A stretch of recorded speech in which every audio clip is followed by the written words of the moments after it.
Have you ever stared at a test score and thought, I'm failing? Maybe I'm just not cut out for this? That voice inside your head, the one that tells you you're not good enough, it's loud and it's so convincing. Well, guess what? You're almost done with this semester. You got probably a couple of weeks left. Let's take a moment to look back at where you've been and where you are now. If you've had some valleys along the way, know this: you can climb out. Today, I'm going to tell you why feeling like you're failing is a moment, not your whole story, and how you can finish strong. Yeah? So, welcome back to OB Clarity with Dr. Godfrey. I'm Dr. Godfrey, PhD RN, and your guide through the ups and downs of nursing school. That's right. And today's title, you're going to love it: When You Feel Like You're Failing, but You're Not. That's right, you are not. And that's beautiful. So, here, OB Clarity, I encourage, I motivate, I share practical tips to help you find calm in the chaos and succeed in your nursing journey. Of course, I love to present clarity. In today's episode, we're talking about how to handle those moments when you feel like you're failing and why that feeling does not define you. So, what does failure feel like? I want you to picture a student I met. Let's call her Sarah.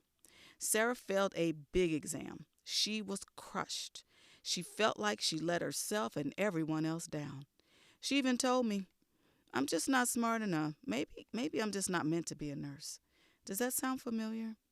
That voice inside your head, the one that tells you you're failing, it's loud and it's relentless, but it's not the truth. Failure isn't a permanent label. It's a moment, a hard moment in a long journey. So let's redefine failure. Here's what I want you to remember: failing a test, struggling with a skill, feeling overwhelmed, none of these mean you're a failure. Failure is simply feedback. I'm going to say that again. Failure is simply feedback. It's a signpost that says, try a different approach, learn more, or ask for help. Even the best nurses have had moments where they stumbled. I stumbled. Some even failed tests and had to retake classes. That's right.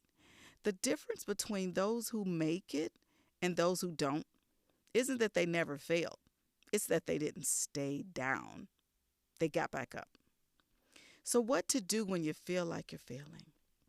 Well, what you can do if you're feeling this way is pause and breathe. That's number one. Don't react in panic. Take a moment. Number two, reflect. What didn't work this time? Was it your study method? Your test taking strategy? Maybe it was something outside school that just affected you in some way. Number three, ask for help. Talk to a mentor, a tutor, even a friend. Classmates understand. You don't have to go through this alone. That's the point of this. And number four, I want you to make a plan. Just set some small, achievable goals to move forward. And here's a little secret: progress, not perfection, wins every time. Every time. So you're almost at the finish line. Let's just stop right there for a moment. Look at where you've been. I want to tell you, I have walked through some dark hallways with students, right? Recognizing that they had issues at home. The babysitter didn't show up. The car didn't start. Maybe they had a flat tire. Maybe there was somebody in their life that was pulling them down. They weren't encouraging them. So coming to class, trying to listen to lecture, that's hard. Why? Because maybe you got to notice that your lights are going to be turned off. Maybe you got to notice that the cable is going out, and that cable was the only thing keeping you sane because you could watch a favorite show when you were feeling down, and that show lifted you up, right?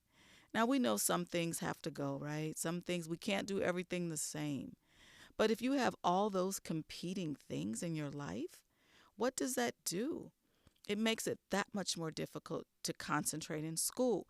It makes it that much more difficult to get to clinical and perform in a safe manner. And that's the key. right? So if you have had these things going on this semester, it's behind you. I don't know if you've ever heard an expression or a statement that talks to you about looking forward when you're driving and what the rear view mirror is for. It's because it's behind you. But your goal right now is to look ahead of you. And if you think about it, that windshield in the front is big, it's clear. It offers you a perspective to show you you are moving ahead. You are not behind, right? So I want you to stay right there and think about how much you've done. Be proud of the person you've become. Never let go and never let anyone tell you anything different. You have to believe in yourself. So if you're feeling like you're failing today, I want you to listen real close, okay? You are not your mistakes. You are not your lowest score. You are a learner. You're growing, you're adapting, and you're becoming the nurse you were meant to be. Just the other day, I shared with one of my students, I said, I'm so proud of you. I have watched you grow. I see you pulling the pieces together. You're allowing yourself to see those things in class and how they relate to the clinical setting. Oh my goodness, this student looked at these labs. I was so proud because the student was able to correlate. It's like, oh, Dr. Godfrey, look at this lab. I know why this AST and ALT is elevated. I understand the liver has a part to play. I understand why the uric acid and the BUN is off. I understand that now. I understand the function of the kidneys now that I'm looking at creatinine and BUN. It makes me so proud. So I'm proud of each of you as well. I want you to celebrate the courage it takes to keep going. I want you to celebrate your wins, big and small. And if this episode helped you, share it with a classmate. They might need to hear this too. So this is Dr. Godfrey with OB Clarity reminding you that you're closer than you think and always assess. Don't guess.